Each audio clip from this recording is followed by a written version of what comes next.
வரல அண்ணா. சரிண்ணா சரிண்ணா நான் பார்த்து உடனே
இது வேண்டாம், இங்க வேண்டாம், இங்க வேண்டாம்.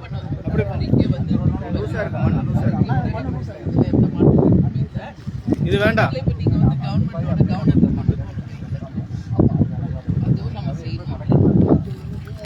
ரொம்ப லூசா இருக்கு.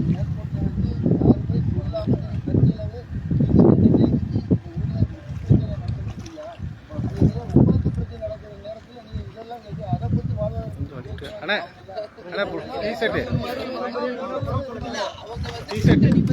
கேட்பாங்க, புரியுதுங்களா? மக்கள் வாழ்வாதாரம், மக்கள் பிரச்சனையை பத்தி கேட்க மாட்டாங்க. அதுக்கு சொல்றது நான் ஒருத்தி தான். எங்க போனாலும் ஃபர்ஸ்ட் மக்கள் பிரச்சனையை கேளுங்க அப்படின்னு. 1 லட்சம் பேர் வாழக்கூடிய பெரிய சந்தோஷம். போய் ரொம்ப பிரபலமா இருக்கு. யாருமே உங்கள்கிட்ட சொல்லல. நான் ஒரு மாவட்டத்துக்குள்ள நான் வரேன்னா அந்த ஊர்ல என்ன பிரச்சனை, மக்கள் வாழ்வாதாரம் என்ன பிரச்சனைகளை சந்திக்கிறாங்கன்றத முதல்ல அதை வச்சுதான் நம்ம வந்து சொல்றது. ஆனா கேட்டீங்கன்னா யாரோட கூட்டணி கேட்டுக்கிட்டே இருப்பாங்க. இப்ப கூட முந்தானேத்து கூட பாருங்க, நான் வந்து நம்ம தலைமை லோக்கல் பிரச்சனை அவ்வளவு இருந்துச்சுங்க. அது நான் ஃபர்ஸ்ட் நம்ம மக்கள் பிரச்சனையை பேசுவோம், அதுக்கப்புறம் நான் கூட்டணியை பத்தி பேசுறேன் அப்படின்னு நான் சொல்லி நம்ம எல்ஐசியில் ஒரு லேடியை பெட்ரோல் ஊற்றி எரிச்சு விட்டாங்க மதுரையில். அதை நான் வந்து கவனத்துக்கு கொண்டு வந்தேன். அப்புறம் சட்ட ஒழுங்கு பிரச்சனை ரோட்டில் வந்து நேற்று நான் பேசின அன்னைக்கு இந்த டெலிவரிஸ் கொடுப்பாங்களே சாப்பாடு கொண்டு, அந்த பையனை வந்து ரோட்டில் வெட்டி போட்டாங்க. ஸோ அதை பற்றியெல்லாம் அப்புறம் நம்ம பேசி அப்புறம் தான் நான் கூட்டணி பற்றி பேசுகிறேன். ஆமாம், எங்களுக்கும் தமிழ்நாடு ஆந்திரா பார்டரில் காட்டுப்பாக்கங்கிற ஏரியாவில் மிலிட்ரியோட இது இருக்குது, கப்பல் கட்டுப்பாங்க. அது வந்து 293 ஏக்கர், அதுவே போதுமான இடம் தான். 293 ஏக்கர். இப்போ இவங்க வந்து 3000 ஏக்கர் வேணும்னு சொல்லி நம்ம இடத்த ஃபுல்லாக இது பண்ணுறாங்க. போர்ட்டுக்கு வடபக்கத்துலேயே அந்த போதுமான இடம் இருக்குது. இப்போ அதுக்கு பண்ண போகிறாங்கன்னு சொல்லி சொல்கிறாங்க. ஆனால் இவங்க இந்த தெற்கு வர்றதுக்கு அவசியம் இல்லை. அவசியம் இல்லைன்னா இது வெறும் தரிசனம் மாதிரி தான் பரவாயில்ல. இது வந்து இப்போ இந்த 80,000 குடும்பத்தோட வாழ்வாதாரம் கிட்டத்தட்ட ஒரு இது ஒரு 4 கிராம மக்களோட வாழ்வாதாரமே இந்த தொழில் தான். ஒரு 3-4 தலைமுறைக்கு மேல பண்ணிக்கிட்டு இருக்காங்க. இவங்க அந்த 300 ஏக்கரே போதும், 3000 ஏக்கர் வந்து இதெல்லாம் வளைக்காங்க. இது வந்து உதிரி பாகம் பண்ணணும்னா கூட இங்க பண்ணணும்னு அவசியம் இல்லை. இப்போ விளாத்திக்குளம் பக்கம்லாம் தரிசனம் நிறைய ஏக்கர் கணக்கில் கிடைக்கும். அப்படிங்கும்போது அங்க போகலாம், ரோடு வேலையே வரலாம் உதிரி பாகம்.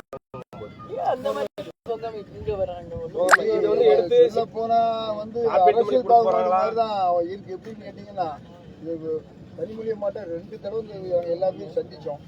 உங்க இடத்துக்கு வராது, அந்த காலத்துல இங்க டெலிட் பண்ணிருக்கு, எதுவுமே வராதுன்னு சொன்னாங்க. 3வது தடவை கீதா ஜீவன் ரெக்கமெண்டேஷன் வந்து சொன்னாங்க. அப்படியே ஒன்றும் வராது அப்படின்னு சொல்லிட்டு ஒரு 2 நாள் அன்னைக்கு வந்து முதலமைச்சர் வந்து திறக்க வந்தாங்க, அந்த கார் தொழிற்சாலை திறக்க வந்தாங்க. அன்னைக்கு சாயங்காலம் எங்க வாங்க நீங்க ரொம்ப வரக்கூடாது, 4 பேர் தான் வரணும்னு சொன்னாங்க. சரி வாங்க அப்படின்னா 15 பேர் போனோம். போனோன்னா ஒரு ராஜா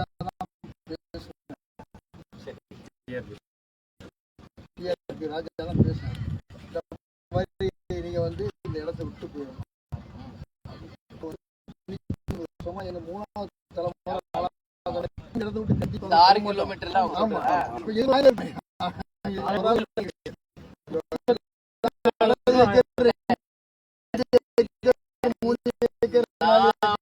வந்து ஒரு விஷயம் சொல்றேன், எவ்வளவு வட்டி கிடையாது அப்படின்னு சொன்னாலே இருக்கின்ற 6 கிலோமீட்டர்ல இருக்கிற வாழ்வாதாரத்தை அழிச்சிட்டு அப்படி என்ன இவங்க பண்ணணும், அது புரியல எனக்கு. அடையாளமே ஆமா, தூத்துக்குடி குளிக்கிறது இல்லையா, அது வந்து இருக்கிற 6 கிலோமீட்டர்ல தான் அந்த ஸ்கீம் கொண்டு 2023 வெள்ளத்துக்கு வடிகாலே நம்ம போலாம். கைத்தாறுல இருந்து எல்லா தண்ணியுமே இங்கதான்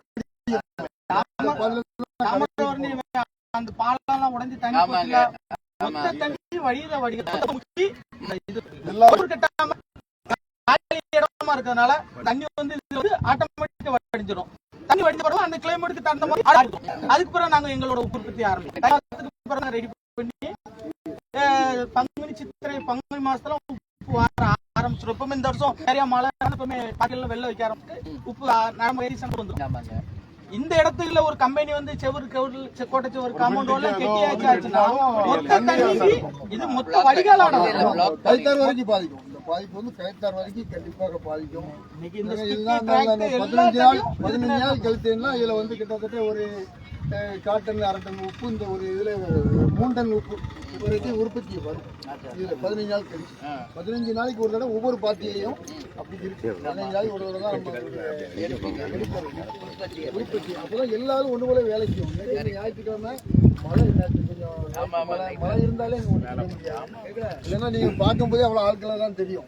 நான் பார்த்திருக்கேன், நிறைய வாட்டி போகும்போது பார்ப்பேன். ஒரு வாட்டி நேரா போய் நான் சந்திக்கணும் மக்கள்னு நினைச்சிட்டு இருந்தேன். அது இன்னைக்குதான் எனக்கு அந்த வாய்ப்பு. எங்களுக்கு நீங்க இந்த வாய்ப்பு எனக்கு தந்ததே நாங்க வந்து பல முறை சந்திக்கணும் மெட்ராஸுக்கெல்லாம் வந்து சந்திக்கணும்னு ஏற்பாடு பண்ணோம். நம்ம ஊரை சேர்ந்த தம்பி முல்லைக்கண்ணன் இங்க உள்ள தம்பி செயலாளர் இருக்காங்க, இப்ப நம்ம நீங்க அவங்க கிட்ட சொன்னீங்கனாலே உடனே எங்க கவனத்துக்கு கொண்டு வந்துருவாங்க. சரிங்களா, நான் கண்டிப்பா அறிக்கை கொடுப்பேன். வச்சதுனால அந்த விவசாயம் பாதிக்கும். தண்ணியாச்சுன்னா அந்த விவசாயத்துக்குள்ள தண்ணியை பூரா எடுத்துருவாங்க. எங்களுக்கு அந்த அத்துமட்டிக்கு மேல உள்ள விவசாயங்கள் பூரா அந்த தண்ணி இல்லாம அந்த விவசாயம் அழிஞ்சு போகும். தண்ணி பூரா இங்க எடுத்துருவாங்க. வாழை போடுவோம். 4 கிலோமீட்டருக்கு அந்த பிறகு வாழை நெல் அந்த தண்ணி வடிகிறது எங்கால வடிய முடியாது. அந்த விவசாயம் அங்க பாதிக்கும், ரொம்ப பாதிக்கும். அந்த பிள்ளைங்க கூட்டாம்படி சவுச்சாகிற வரைக்கும் அந்த விவசாயங்கள் பூரா பாதிச்சிடும். விவசாயமும் அழிஞ்சு போகும். இதை கட்டி ஆரம்பிச்சாச்சுன்னா அந்த விவசாயம் பூரா கண்டிப்பா அழிஞ்சு போகும். நெல்லும் வாழைதான் இங்க. உளுந்து இது 3 நல்ல 3 தவிர வேற எதுவுமே இங்க விவசாயம். இது தண்ணி எடுத்தாச்சுன்னா அங்க உள்ள விவசாயம் தூத்துக்குடிக்கு வடக்கு விளாத்தி வளம் போய் தான் எல்லா பொருளும் இங்க வந்து இந்த 3 தான். பாவநாசம் பாசனம் அந்த வடிகால லேசா காட்டி வந்தோம். வடிகால இல்ல வடிகால் போட்ட ஒரு காப்பர் ஃபேக்டரி க்ளோஸ்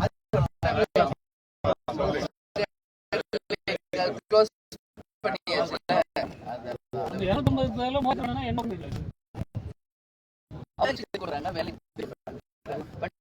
இருந்த ஃபேக்டரியும் நம்ம க்ளோஸ் பண்ண வைக்கிறோம். என்ன பண்றது அப்படிங்களுக்கு என்ன இந்த மாதிரி வந்து அவங்களுடைய வாழ்வாதாரம் இது பல ஆண்டுகளா நீங்க உற்பத்தி செய்யற ஒரு இடத்த கரெக்டா அந்த இடமே மார்க் பண்றாங்க. 5000 கொடுத்தாலும் 10,000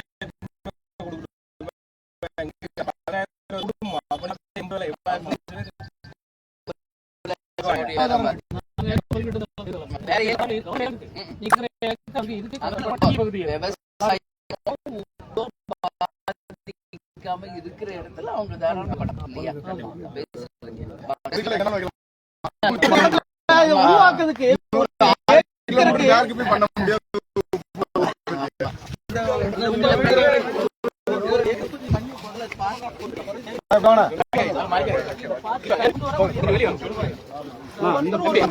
முதல்ல